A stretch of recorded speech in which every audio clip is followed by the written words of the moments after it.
आजकल सियासी दुकानों पर सबसे ज्यादा काबिल फरोख्त नारों में एक नारा तब्दीली का भी है।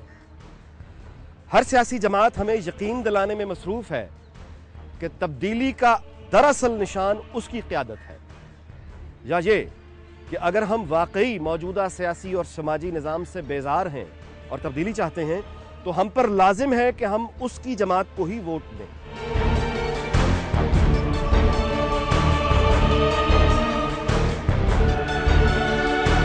तब्दीली का मतलब क्या है? क्या मौजूदा सियासी निज़ाम से बेजारी सिर्फ पाकिस्तान में पाई जाती है? तब्दीली का नारा लगाने वालों के पास मुतमादिल निज़ाम कौन सा है और यह कितने मुल्कों में कामयाबी से चल रहा है? या ये कि माजी के सियासी नारों की तरह मौजूदा तब्दीली का नारा भी महज पॉलिटिकल मार्केटिंग के लिए लगाया जा रहा है? आज हम इसकी तलाश करें।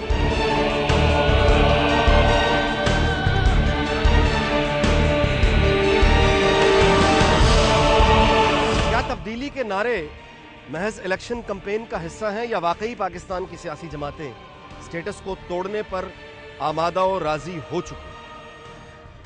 राय तलब करते हैं हाविर नईम हाशमी से।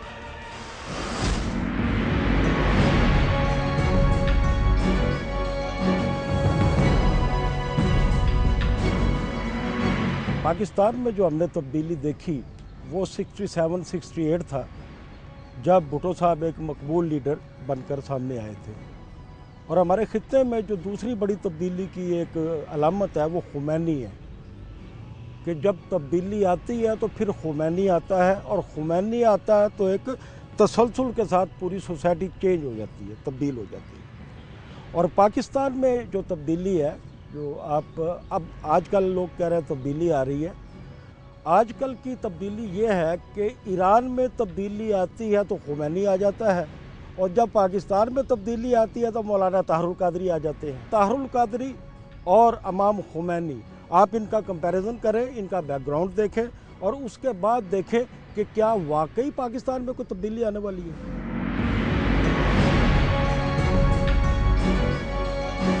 कोई भी मुआशरा पुरानी रवायतों को तोड़कर नया निज़ाम किस तरह अपनाता है, और अगर मुतबादल निज़ाम पर इत्तफाक़े राय ना हो, मंजिल का तयन भी ना हो, तो फिर तब्दीली कैसे नताइज ला सकती है? पूछते हैं डॉक्टर लाल खान से।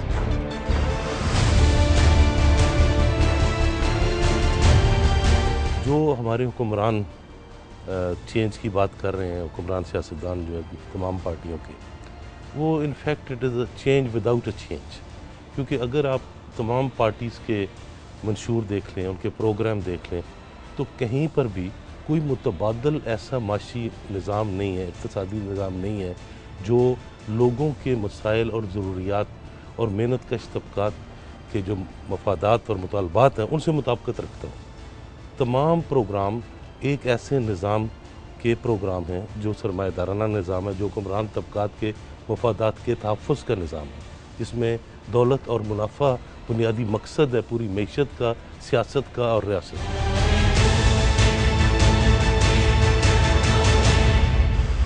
रवायती सियासत से बेजारी क्या सिर्फ पाकिस्तान में पाई जाती है, या बरतानिया जिसके जमहूरी सियासी निज़ाम को हम मिसाली समझते हैं वहाँ भी लोग तब्दीली के ख्वाहिशमंद हैं?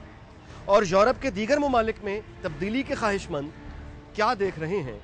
पूछते हैं फ्रेड वेस्टन से।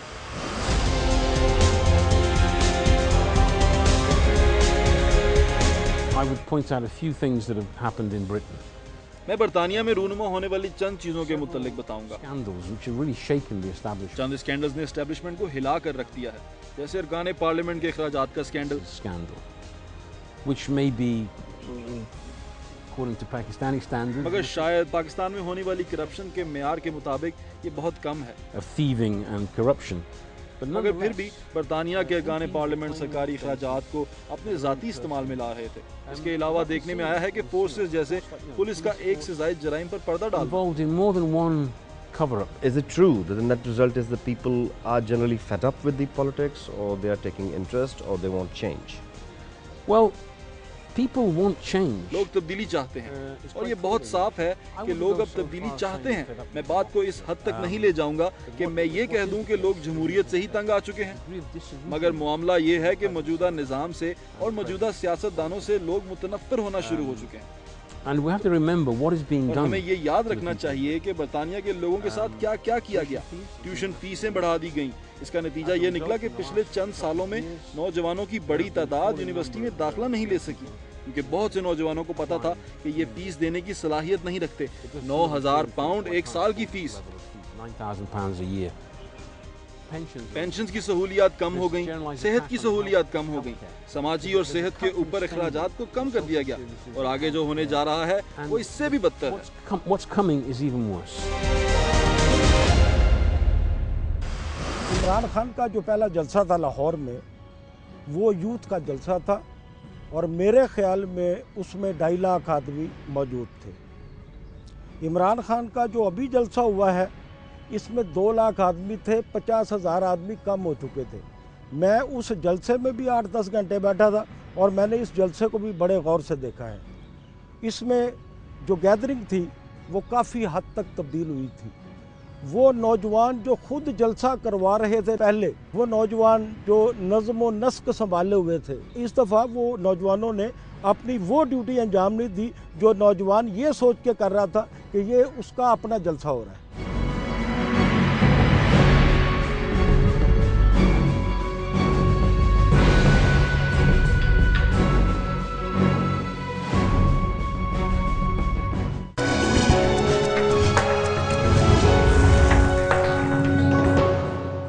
निसार मैं तेरी गलियों के वतन के जहां चली है रस्म के कोई न सर उठा के चले,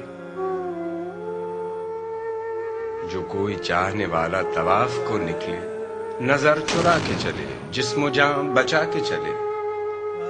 है अहले दिल के लिए अब ये नज़्म बस तो कुशाद कि संग खिश्त मुक़य्यद हैं और सग आजाद। बहुत है जुल्म के दस्ते बहानजू के लिए, जो चंद अहले जुनू तेरे नाम लेवा हैं, बने हैं अहले हविस मुद्दई भी मुनसिफ भी। किसे वकील करें, किससे मुनसफी चाहें, यूं ही हमेशा उलझती रही है जुल्म से खल्क। न उनकी रस्म नई है न अपनी रीत नई, अगर आज तुझसे जुदा हैं तो कल बहम होंगे। ये रात भर की जुदाई तो कोई बात नहीं, गराज औज पे है ताले रकीब तो क्या, ये 4 दिन की खुदाई तो कोई बात नहीं। जो तुझसे अहद वफा उस्तवार रखते हैं, इलाज गर्दिश लैलो नहार रखते हैं। तब्दीली अवाम ने लानी है, अवाम अपनी हिम्मत करें और अपने जो लोग हैं उन्हें सही लोगों को चूज़ करें। वो पार्टी इन पावर आए जो अवाम जिनको समझते हैं कि उनको अभी आपने आजमाया नहीं है, तो उनको वोट देना चाहिए अवाम को। यही अक्लमंदी का और दानिशमंदी का तकाजा है। नए लोगों को चांस देंगे हम तो फिर ही तब्दीली आ पाएगी ना। सबसे पहले इंसान को अपने अंदर तब्दीली लानी चाहिए, उसके बाद फर्द मुआशरा बनेगा। ठीक है, अगर हम ये कहते रहें कि जी तब्दीली तब्दीली तब्दीली, नाम लेने से कुछ नहीं होता। खमीनी जर्नैल आए, हर रोज नाश्ता करे 100 आदमी का। हाँ, ये वही फिर दोबारा आएंगे, चाचे मामे ताए हैं और कोई नहीं आएगा। कौन आएगा? कौन 10 करोड़ रुपए पहले लगाएगा? कौन इकट्ठा करेगा रुपए? बड़े बड़े लोग आते हैं, बस बड़े बड़े लोग अपने के लिए सोचते हैं, किसी का कोई नहीं सोचता। यहाँ पे सभी कहते हैं हम तब्दीली लाएंगे तब्दीली लाएंगे, आज तक किसी ने कोई काम किया है? कोई काम नहीं करता।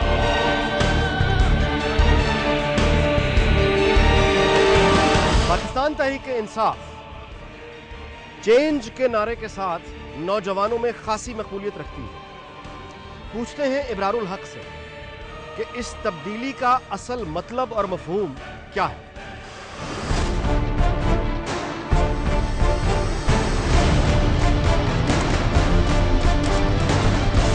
एक अंग्रेजी में किसी ने कहा था कि nothing is permanent except change. तो दुनिया चेंज चाहती भी है और उसकी एक बहुत बड़ी वजह जो हमारे मुल्क में है वो गुर्बत, बेरोज़गारी, तालीम का ना होना, अमन व अमान का ना होना, ये उसकी वजह बन रही है। आप देखें पिछली दफ़ा 28% वोट कास्ट हुआ, इस दफ़ा चूँकि तकरीबन 3.25 करोड़ नया वोटर रजिस्टर हुआ है जिसमें बहुत बड़ी तादाद यूथ की है। यूथ जाग गई है। अच्छा चलें, वी एग्री ऑन वन के चेंज आ गया। अब ये बताइए कि ये जो आपने 4.25 करोड़ वोट्स का जिक्र किया, ये कोई सरप्राइज आ जाता है? यानी आप एक डिसाइसिव मेजॉरिटी लेकर आ जाते हैं, 1.5-2 करोड़ वोट आपको पड़ जाता है, हर चीज़ तब्दील हो जाएगी। Are you prepared for it? अल्हम्दुलिल्लाह, व्हाई नॉट। देखिए, हमारी वाहिद पार्टी है जिसने तकरीबन सारे मैदान की पॉलिसीज़ वज़ा कर ली है, अपना होमवर्क कंप्लीट कर लिया है कि इक़्तिदार में आने के बाद हमें करना क्या है, और इसलिए अगर हमें हुकूमत मिलती है तो इंशाअल्लाह वो चलाने की पूरी अहलियत हमें।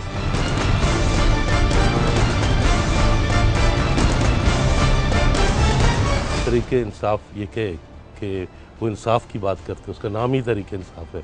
वो सिर्फ ये कह दे कि 99% आबादी जिसके पास इतने मालियाती वसाइल नहीं है कि वो इन अदालतों में या इस जुडिशल सिस्टम से इंसाफ हासिल कर सके, वो सिर्फ ये क्यों नहीं कहते कि इंसाफ आज के बाद मुफ्त हो गया, इंसाफ पर कोई ख़र्चा नहीं होता? क्योंकि महंगा इंसाफ बेइंसाफ़ी होती है, इंसाफ नहीं होता।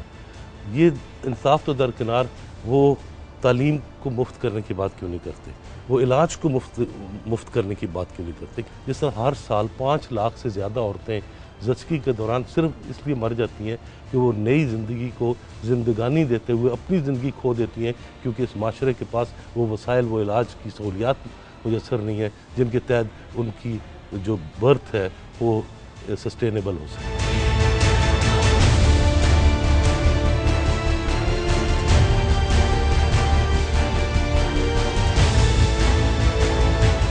इटली में रिवायती सियासतदानों से बेजारी इस हद तक बढ़ चुकी कि पिछले इलेक्शंस में एक कॉमेडियन ने बड़े बड़े सियासतदानों को उनसे नफरत का नारा लगाकर हरा दिया।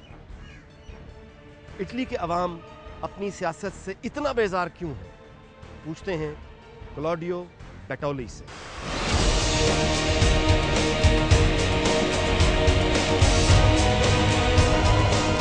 इटली 2007 से बदतरीन मुआशी बहरान का शिकार है। मिसाल के तौर पर लोगों के कमाने की शरह तकरीबन 28 साल पहले वाली शरह पर चली गई है। इसका मतलब है कि इन चंद सालों में जो नुकसान हुआ है वो तकरीबन हमें एक नस्ल पीछे ले जा चुका है। यूरोप, खास तौर पर यूरोप के जनूबी हिस्से समाजी और मुआशी हर सतह पर बहरान का शिकार हैं। लोग अपना रोजगार गंवा रहे हैं, इन्हें पेंशन्स नहीं मिल रही और ना ही सेहत की सहूलियात मिल रही हैं, और इसके साथ ही ऊपर की सतह पर हमें सियासी बहरान का सामना भी है, क्योंकि इन तमाम बहरानों के नतीजे में एक कौमी इत्तेहाद के नाम पर तमाम बड़ी सियासी पार्टियों ने टेक्नोक्रेट हुकूमत की हिमायत में आपसी इत्तेहाद कायम कर लिया, जिसने बहुत सख्त किस्म की शराइत नाफिज कर दी, खास तौर पर टैक्सेस की शक्ल में। चुनाचे ज्यादातर लोगों ने ये कहा कि चूंकि ये सब पार्टियां मुत्तहद हो चुकी हैं, लिहाजा ये सब इन तमाम बहरानों के जिम्मेदार हैं।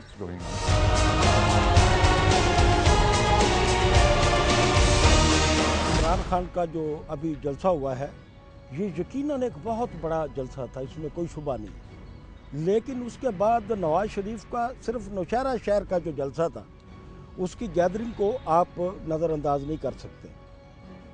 देखिए, आप लोग एक तरफ तो बात करते हैं इमरान खान के जलसों की, और दूसरी तरफ बात करते हैं कि पंजाब का मकबूल तरीन लीडर जो है नवाज शरीफ है। तो जब तब्दीली आनी होती है, लहर उठती है, तो फिर लोगों का फैसला एक होता है, चार तरफ नज़रें उनकी नहीं होती। लोगों का टारगेट जो होता है, उसकी क़यादत जो होती है, वो एक क़यादत होती है।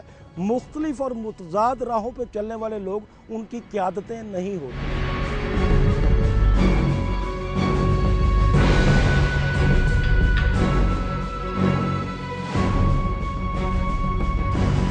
अच्छा, फर्ज कीजिए हंग पार्लियामेंट आ जाती है, कोई डिसाइसिव मेजॉरिटी कहीं नहीं आती, PMLN suppose single largest party बन जाती है, लेकिन बाकी तमाम parties including Peoples Party unconditional आपको वोट ऑफ कॉन्फिडेंस का सपोर्ट दे देती है कि PMLN पावर में ना आए, उनकी गेंद आगे फिर नवाज शरीफ जाने और आप जाने।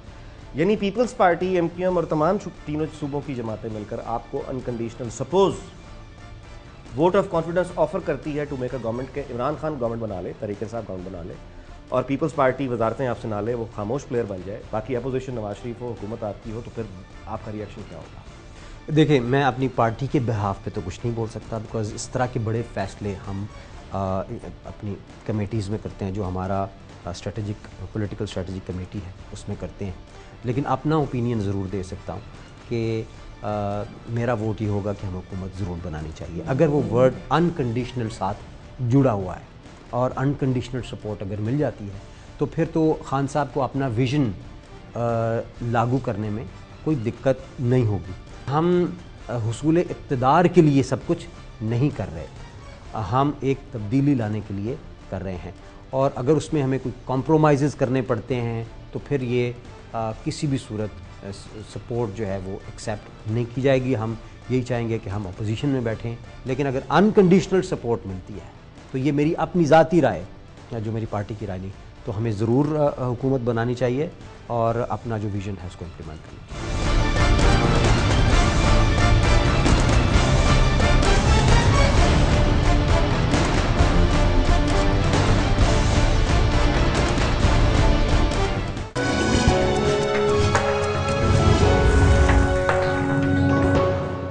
तज़लील सहेंगे हम कब तक, क्यों जीना यहाँ आसान नहीं।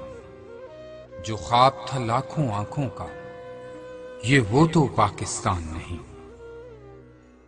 यहाँ कौम को बेचने वाले भी सोने में तोले जाते हैं। दरवाजे उनकी पलकों की जुम्बिश पर खोले जाते हैं। हम पूछते हैं ज़र वालों से, क्या हम मुफलिस इंसान नहीं। जो ख्वाब था लाखों आंखों का, ये वो तो पाकिस्तान नहीं। दिन काट के जिल्लत में शब को जा गिरते हैं फुटपाथों पर। कुछ टूटी आस के टुकड़े हैं, कुछ फूटे छाले हाथों पर। जो लोग वतन की जान है क्यों, उन्हीं के बदन में जान नहीं। जो ख्वाब था लाखों आंखों का, ये वो तो पाकिस्तान नहीं। आवाम को रिलीफ दें बिजली में, गैस में, और जो है मतलब है ये सड़कें वगैरह आवाम के मसले नहीं है। तब्दीली जो है ना, ये तो आवाम ही ला सकते हैं, ये कोई ऊपर से बंदा तो नहीं आना जो ये तब्दीली लाए। मुल्क छोड़ के भाग जाएंगे नोट लेके, और तब्दीली क्या आनी है, यही तब्दीली है। ना किसी ने एक्सीरिया से बनना है, ना तब्दीली आनी है, किसने तब्दीली लानी है। दुनिया देखे कहाँ से कहाँ तक पहुँच गई है, हम वही के वही आज तक। लोड शेडिंग, बिजली, बेरोजगारी, सबसे ज़्यादा यही मसला है हमारे पाकिस्तान में। महंगाई बहुत हो गई है प्यारे भाई यहाँ पे, और क्या कहते हैं परेशानी इतनी है, बिजली भी नहीं है यहाँ पे।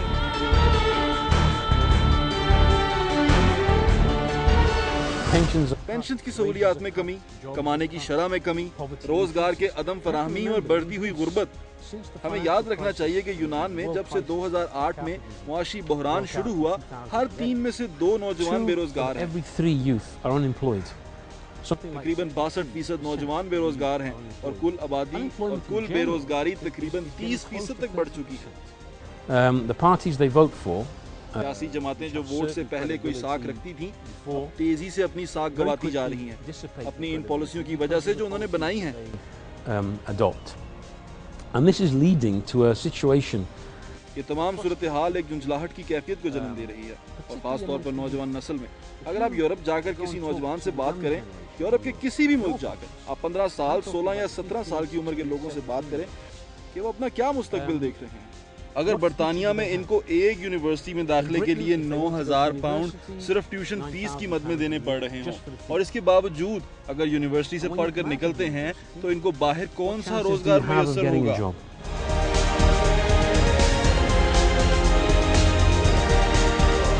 लोगों में एक बहुत बड़ी सियासी बेहिसी पाई जाती है, लेकिन ये सियासी बेहिसी के नीचे, इस खामोशी के नीचे एक लावा सुलग रहा है, और वो लावा फटने की तरफ बढ़ेगा।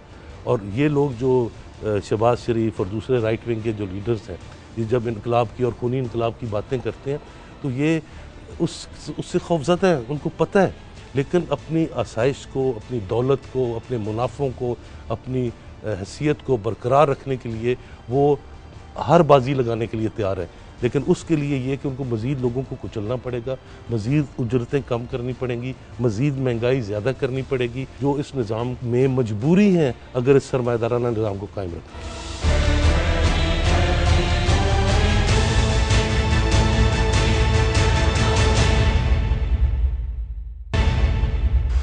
अच्छा, हम आपके ऑफिस में बैठे हैं, मैं देख रहा हूँ यहाँ आपकी तस्वीर हैं, कायद आज़म की हैं, अल्लामा इकबाल की हैं और टोनी ब्लेयर की हैं।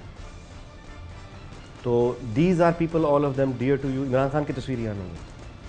इमरान खान की तस्वीर इधर ही कहीं पड़ी होगी और मेरे दिल में है और बहुत सारी जगह और बाहर भी लगी हुई है, आपकी नज़र से नहीं गुजरी। लेकिन मैं ये अर्ज़ करूं कि ये ऐसा तो नहीं है कि वो लीडर जिसकी जिसकी कौम तलाश कर रही है वो आपके अपने अंदर कहीं छुपा हुआ तो नहीं है? देखें, वो तस्वीरों से एक तो कोई फ़र्क नहीं पड़ता। ये मेरे मैनेजर साहबान की मोहब्बत है कि उन्होंने मुख्तलिफ तस्वीरें यहाँ पे। Why Tony Blair? I mean why? Allama Iqbal तो मैं समझता हूँ, कायद आज़म भी समझता हूँ, टोनी ब्लेयर के? टोनी ब्लेयर से मुलाकात हुई थी और उसने 2 बड़ी अच्छी बातें की। उन्होंने कहा मैं कुरान बड़े अदब और एहतराम से पढ़ता हूँ और उसकी 2 चीज़ें मुझे बहुत अच्छी लगती हैं। एक तो कुरान पाक की जो उसमें ज़कात के लिए आया, और दूसरा जो वैल्यू सिस्टम देता है इस्लाम। ये दोनों चीज़ें बड़ी ज़बरदस्त तरीके से। तो आपने उससे पूछा कि वैल्यू सिस्टम इराक़ पे इन्वेड करने से पहले पढ़ा था उसने कुरान का या बाद में पढ़ा है? ये तो तफसील से बात नहीं हुई, लेकिन वो बात उसने इसलिए भी साथ ये भी कही कि मैं ये चाहता हूँ कि किसी तरह से इस्लाम का वैल्यू सिस्टम हम अपने उसमें शामिल कर सकें। हमारा ब्रिटिश काउंसिल के साथ एक मुआहिदा भी चल रहा था और उनके जो डेलीगेशंस हैं वो भी काफ़ी रिपीटेडली यहाँ पे विज़िट्स वगैरह करते रहे, और उन्हीं में से किसी एक दोस्त ने जो तस्वीर यहाँ वहाँ से खींची थी और ये टोनी ब्लेयर से जब मुलाकात हुई थी तो उस हवाले से।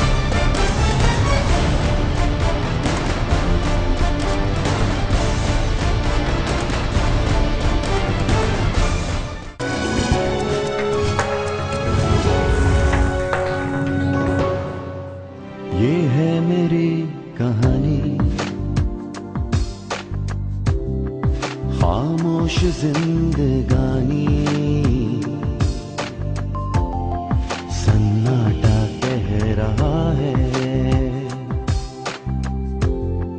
क्यों जुल्म सह रहा है। एक दास्तां पुरानी तन्हाई की जुबानी, हर जख्म खिल रहा है कुछ मुझसे कह रहा है। इस वक्त तक तब्दीली नहीं आ सकती जब तक आप वो अपने सही वोट का इंतखाब नहीं करेंगे। वोट से आएगी, सिर्फ और सिर्फ वोट से आएगी। और मेन तब्दीली ये है कि यहाँ से करप्शन का जो ना वो ऊपर लेवल का जो खात्मा होगा तो मुमकिन है, वरना मुमकिन है ही नहीं। बस ये तब्दीली इस तरह की हो कि करप्शन कम अज़ कम ख़त्म हो जाए। ये जो 30 साल से पीपी और नून लीग बारी लगी हुई, बारी ख़त्म होनी चाहिए और नए आदमी को होना चाहिए। तकरीबन अभी ख्याल करो जरा गरीब आवाम किस तरह वक्त गुजार रही है इस महंगाई के दौर है।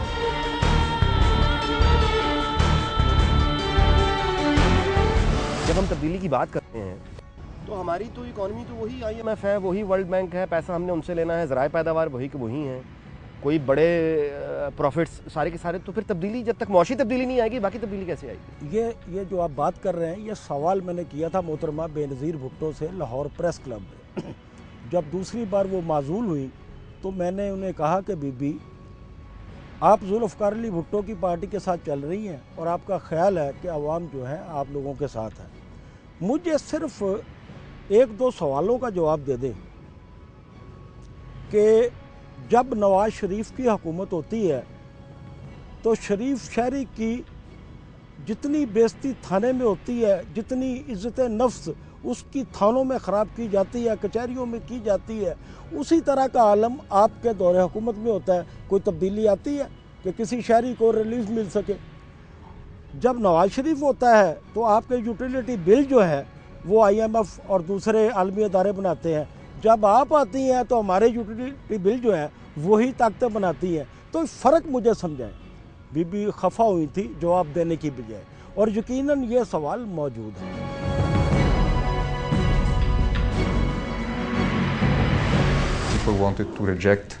पिछले 3 या 4 साल से लोग जो कुछ भी हुकूमत की जानिब से पेश किया जाता है उसको मुस्तरद करना चाहते हैं।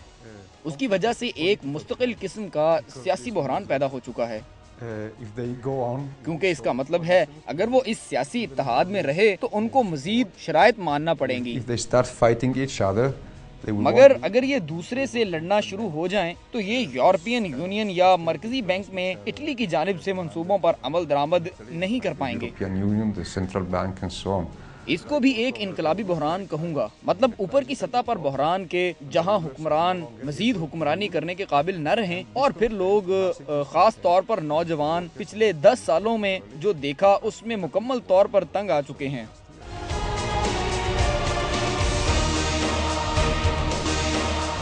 आगे पोर्टफोलियो आप क्या देख रहे हैं, फ्यूचर क्या देख रहे हैं तहरीक इंसाफ में अपना? अभी जो तहरीक इंसाफ के इलेक्शंस हुए हैं वाज़ेह तौर पे 2 ग्रुप्स हैं, एक वो जो फाउंडर्स थे, एक वो जो कहा जाता है जो पैसे वाले, और एक रियलिटी सामने आ। तो तहरीक इंसाफ अगर आ जाती है हुकूमत में और यही पैसे वाले आगे आ जाते हैं और यही रियलिटी सामने आती है तो फिर व्हाट चेंज, क्या चेंज? देखिए, एक तो मैं आपसे अर्ज़ करूं कि बहुत सारे ओहदे होते हैं पार्टी के जब इलेक्शंस होते हैं, जो मेजर ओहदे हैं बड़े बड़े वो तो नज़रियाती ग्रुप ले गया मुख्तलिफ ओहदों पे, कहीं कोई जीता कहीं कोई। और फिर सबसे बड़ी मिसाल तो ये है कि हमारे तो कई डेली वेजेस पे मजदूरी करने वाले मजदूर भी वो भी पार्टी इलेक्शंस जीत कर सामने आए।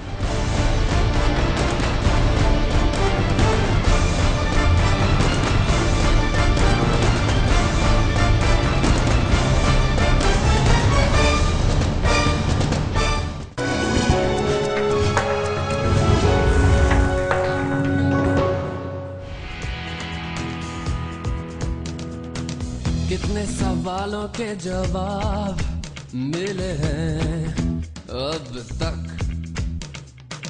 कितना किया है इंतजार और करोगे कब तक,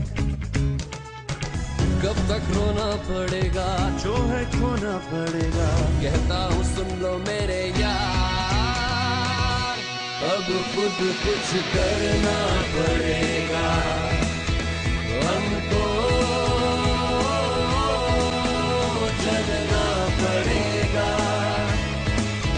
मरना पड़ेगा, अब खुद कुछ करना पड़ेगा। जिन लोगों को 2-2, 3-3 दफा पहले आजमा चुके हैं उन्होंने क्या तब्दीली लानी है? तब्दीली लाने के लिए जो है वो कम से कम इन लोगों को जो पहले की करप्शन की हुई है उसको कम से कम ख़त्म करना पड़ेगा। कोई खुशहाली के नाम पर वोट ले लेता आवाम से, कोई इस्लाम के नाम पर लेता है, जो आया उन सब ने धोखा दिया आवाम को। 11 मई को ऐसे लोगों को मुंतखब करें जो इस मुल्क के ख़जाने को आवाम के ऊपर खर्च कर सकें। ये आवाम को इस्तेमाल कर रहे हैं, उनको कुर्बानी का बकरा बना रहे हैं और लोग भी पीसी जा रहे हैं।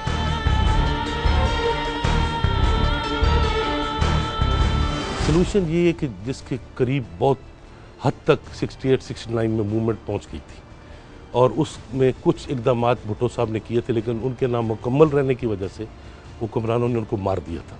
और वो क्या थे कि जितनी साम्राज्य दौलत है, साम्राज्य कर्जे हैं, उनको जब्त किया जाए। जो इस पाकिस्तान यानी आसान उर्दू में यह है कि पाकिस्तान ने जिसका भी कर्जा देना है दुनिया में वो कर्जा जब्त कर ले, वो कर्जे जो कई बार दिए जा चुके हैं फिर दिए जा रहे हैं। आपके सामने ऐसे लोग हैं जो कल तक साइकिल पे होते थे, आज वो हर नए हुक्मरान को, नए सरबराह मुमलिकत को एक बोइंग 737 गिफ्ट करते हैं, महलात गिफ्ट करते हैं। आपके सामने सारी मिसालें। तो उन लोगों के पास दौलत कहाँ से आई? और वो बेपनाह दौलत जो बैंकों में पड़ी हुई है, फ्रैंकफर्ट में, स्विट्ज़रलैंड में, न्यूयॉर्क में, लंदन में, वो दौलत भी जब्त की जाए। और उस तमाम उन वसाइल को आप सोचें कि पानी पर, इलाज पर, तालीम पर इस्तेमाल किया जाए तो चंद महीनों में पाकिस्तान की शक्ल बदल जाएगी।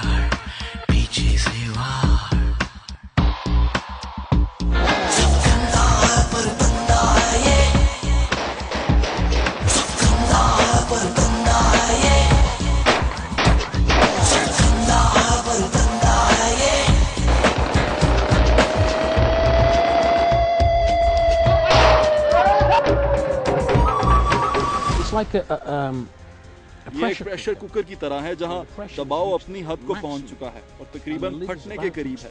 हत्ता के हिफाजती रास्ते भी बंद कर दिए गए हैं। इसके नतीजे में अचानक निचली सतह से धमाका होगा।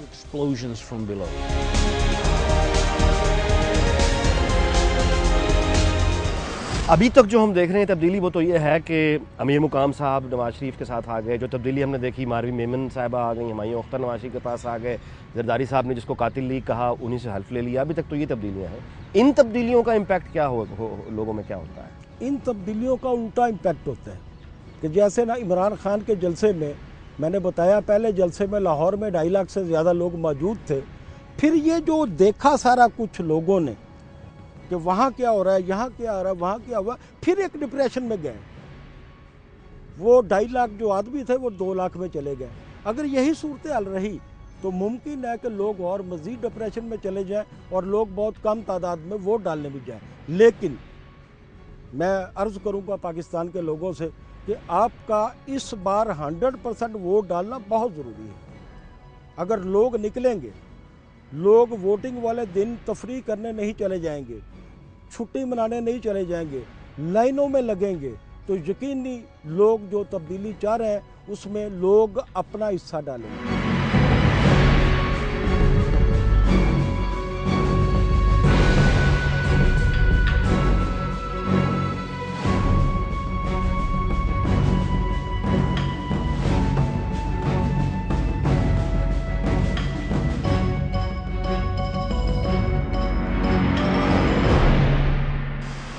कायनात और जिंदगी मुसलसल सफर और हरकत का दूसरा नाम है।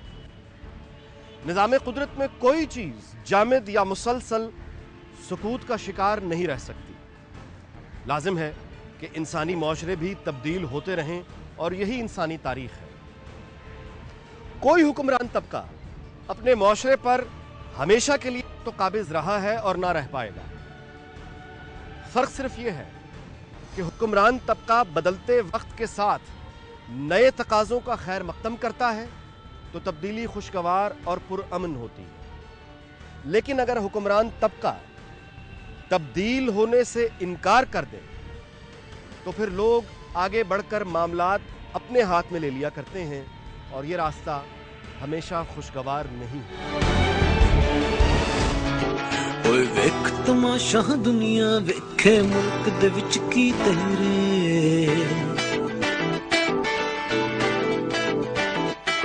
किथे बंब फटण किथे बिजली दे ने लम्हे हनेरे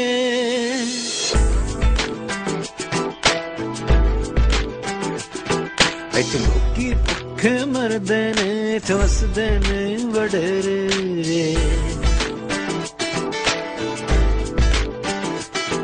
मेरे मुल्क दे विच पाए ने सप्पा ने